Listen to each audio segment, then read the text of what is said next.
BGS's OG crab roll for Chef JR. Wow naman. And morning after cooler. Morning after cooler. Yes po. Enjoy, Chef.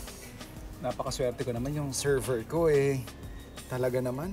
Tapusin niyo po yung sentence. Yung server niyo po ay... Yung server ko ay sexy. Ay, agoy.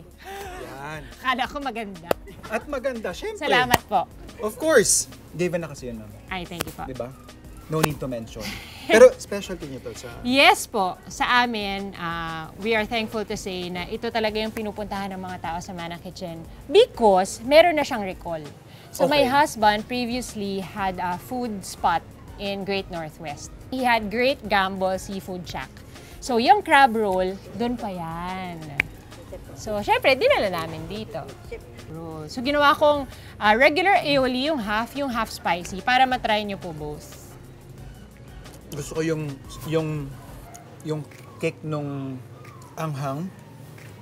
Tapos yun nga, yung briny taste nung crab meat. Opo. I love it. Kasi minsan pag kumakain ka, kunyari, anything na crab meat based, nawawala yung lasa ng dagat. Ito na preserve. Yeah, ito parang fresh yung ingredient, parang ay himay lang kanina. Yes. At talagang kamay po ang naghimay dyan. Hindi makina, hindi robot, kamay po. Kamay ng Pilipino. Pero ma'am, bakit crab meat, crab roll yung parang naging focus nung isa sa mga signature dishes niyo? Well, from before nga po, so ang main business ng aking husband ay yan. Yeah. Kasi family business nila, they export crab meat. Yun, okay. So, based sa Cebu, kasi dun sa area na yun, maraming mga blue crabs na hinuhuli. I see. Tapos talaga pong kinakamay isa-isa. So, very delicate ang handling nila. So, they can it there and then they ship abroad. Gano'n na po katagal yung business nila nila? 20 years? Mahigit 20 years. Legit na, no? Opo. My father-in-law's legacy. Tapos itong dish nyo na ito is parang naging extension lang nung product nila na... Yes, kasi yung husband ko, when he moved here, as a surfer, he decided to put up a business na from the family business also, lalayo ka pa ba naman? And then itabi mo sa dagat, kung saan siya nagsasurf, ay di perfect. Parang nag-blend lahat, ano? Yes, yes. How are you liking the place now? I love living in the province. I call myself Shana. Shana? Siya, probinsyana. Kasi sanay na ako sa init, sanay na, especially when we first moved here.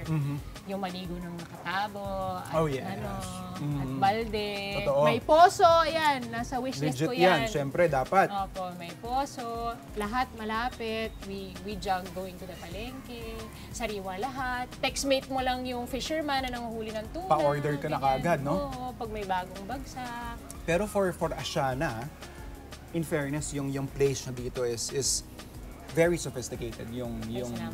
Yung pagkaka-conceptualize, I would say. Opo. Hindi siya yung basta-basta lang. What was the inspiration behind this? Actually, Chef, before pa we got married, may drawing na to. So, my husband, bago pa siya nakahanap ng magiging wife, he already had plans of putting this up. So, this is a family-owned resort. Okay. Tapos ako, siguro, ang contribution ko dito ay, sige, lagyan natin ng food kasi natural, pag may gusto kang titirhan, if you want to stay, you want to go on a vacation. And it's right up your alley. Gusto mo ng food, di ba? Yeah. So, para lang accessible, we put up Manang Kitchen. Pero before we even met, before we got married, nakaguhit na to lahat. We just had some tweakings when we were building, pero pretty much ito na po yun. Ito talaga yung vision niya. Ang galing naman na parang when you have an idea, when you have a vision, when you have a dream, you write it down. Parang sabi nga nila, it's already manifesting na it will come true. Na someday, kung hindi man ngayon, magkakatotoo yan. But the way you guys are filtering yung mga, I mean, not filtering, the way you guys accept your guests, may special process ba yan? Is it free for all ba yung accommodation part ninyo?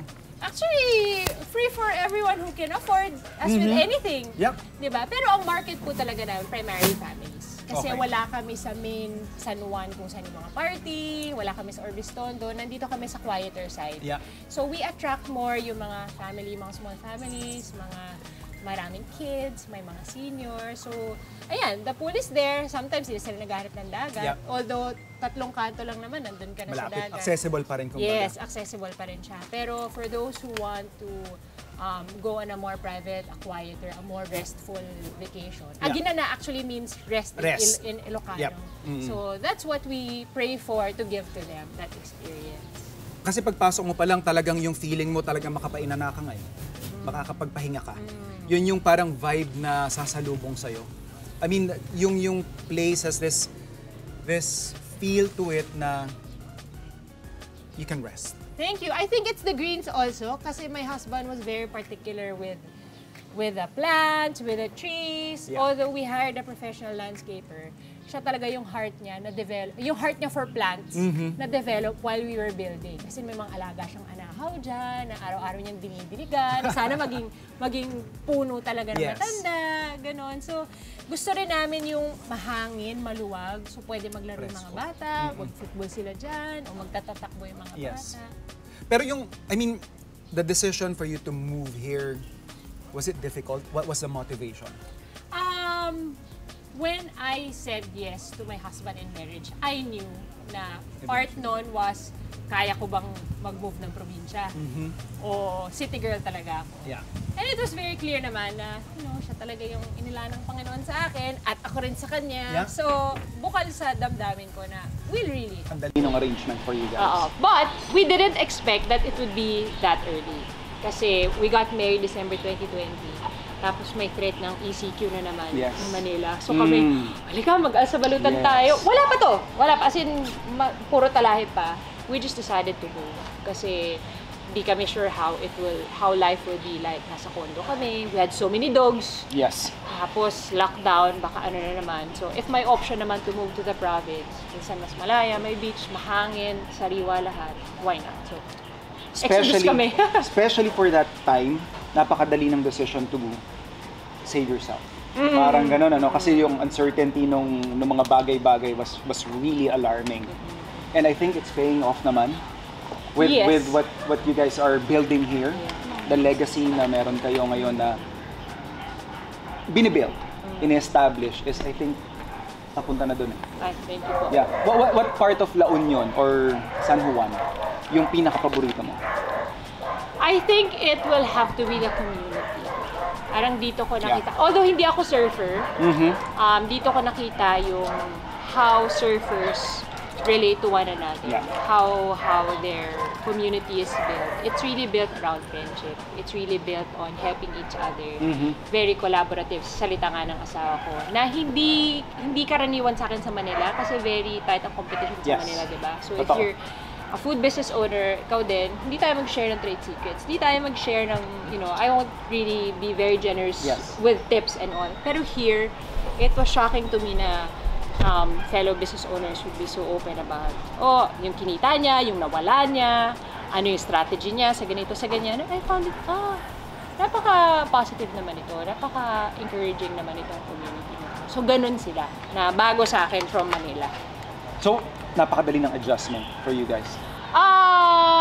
In some ways, Safe to say? yes. In some ways, yes. Oo. Hindi naman siya ganun kahirap. Pero syempre, kung buong buhay mo, sa syudad ka, Exactly. gated ka, sa condo ka lumaki, tapos biglang bahay, tapos parang... May malawak kang space bigla. parang iniisip mo, safe ba ako dito and all. Pero yeah, it's a very, very safe place to live.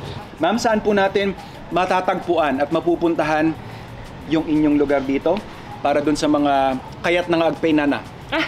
Ang Aguinana Villas and manakitchen.lu po ay matatagpuan sa Barangay Ilisur, San Juan, La Union. So we are on Google Maps, we are on Instagram, Aguinana_Villas and manakitchen.lu.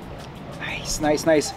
Great food, great vibe, great hosts. Thank you. Perfect! Kain ka na, Chef. Dami ng kape.